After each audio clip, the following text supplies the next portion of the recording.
प्रधानमंत्री विकसित भारत रोजगार योजना देश की सबसे बड़ी लाभकारी योजना। आज क्षेत्रीय भविष्य निधि आयुक्त राकेश कुमार ने बद्दी में कार्यशाला आयोजित की, जिसमें प्रधानमंत्री विकसित भारत रोजगार योजना एमएसटी योजना व हाल ही में ECR में हुए बदलाव के बारे में जानकारी दी गई और उपस्थित उद्योगपतियों को आ रही दिक्कतों और सुझावों पर चर्चा की गई। राकेश कुमार ने बताया कि 6 माह की नौकरी होने पर भविष्य निधि में नए पंजीकृत हुए कर्मचारी को 7500 रुपए या उसका वेतन जो भी काम हो मिलेगा और लगातार 1 वर्ष की सेवा करने पर उसे कुल रुपए 15,000 या उसका वेतन जो भी काम हो मिलेगा तथा उद्योगपतियों को कर्मचारी के वेतन के हिसाब से क्रमशः 1,000, 2,000 व रुपए 3,000 प्रति माह, उत्पादन वाली इकाइयों में 4 वर्ष तक तथा गैर उत्पादन इकाइयों को 2 वर्ष शर्तों को पूरा करने पर मिलेगा। वर्ष 2017 से यदि चूक वर्ष किसी उद्योग ने अपने कर्मचारी को पंजीकृत नहीं किया है तो वह अब एक बार छूट योजना के तहत पंजीकृत कर सकते हैं, जिस पर उन्हें हर्जाना नहीं देना होगा और यदि कर्मचारी का हिस्सा नहीं काटा है तो वह भी नहीं देना पड़ेगा तथा किसी भी प्रकार की कोई कानूनी कार्रवाई नहीं की जाएगी। स्टार न्यूज़ प्लस के लिए हिमाचल प्रदेश के बद्दी से सतीश जैन की ये रिपोर्ट।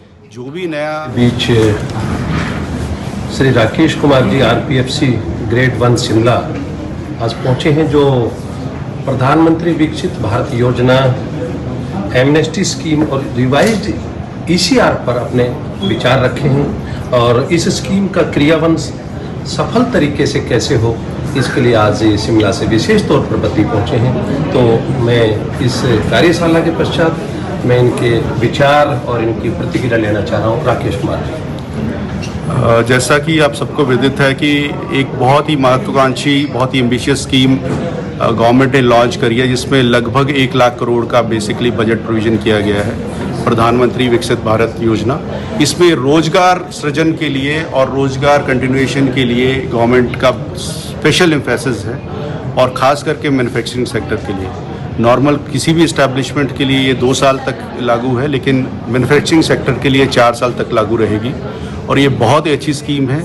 जो भी नया एम्प्लॉयर जो भी नया रोजगार सृजन करता है उसमें ये बेनिफिट्स उसको अवेलेबल रहेंगे।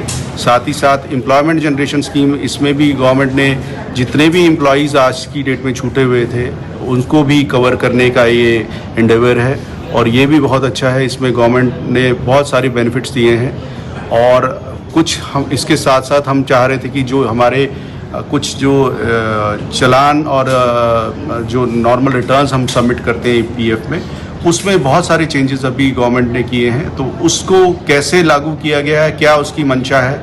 बहुत सारे हमारे नियम को कायदे कानून जो हमारे PF विड्रॉल्स के संबंधित है उसको भी हमने ईज आउट किया है। तो उसके पीछे क्या मंशा रही और क्या गवर्नमेंट को ने इसके क्या सोच के इसको किया है और क्या एम्प्लॉयज़ को बेनिफिट है, इसके बारे में मैं आज बताने के लिए आया था। सर, आज के सेमिनार में आमतौर पे ज़्यादा मुश्किलें नहीं हैं भविष्य निधि की जो योजनाएं हैं, परंतु जो पैन कार्ड से रिलेटेड जो चीज़ें हैं उनमें थोड़ी सी मुश्किलें आ रही हैं, उस पर आप क्या विचार है? देखिए, वो ऑलरेडी मैंने जैसा यहाँ पे जो सेमिनार हुआ उसमें भी ये चीज़ कही है, हमने ऑलरेडी ये चीज़ रेज़ कर दी है। पैन कार्ड से संबंधित अपनी टेक्निकल टीम हेड ऑफिस को हमने ये चीज़ ऑलरेडी बता दी है।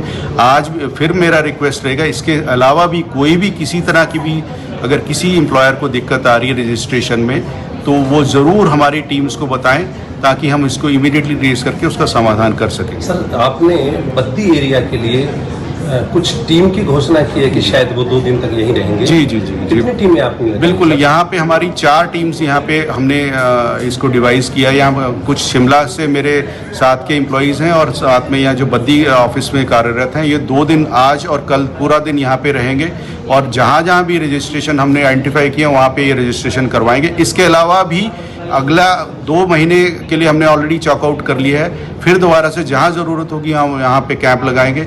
इसके अलावा हमने पौंटा साहब के लिए भी ऑलरेडी कर रखा है और कालाम के लिए भी कर रखा है।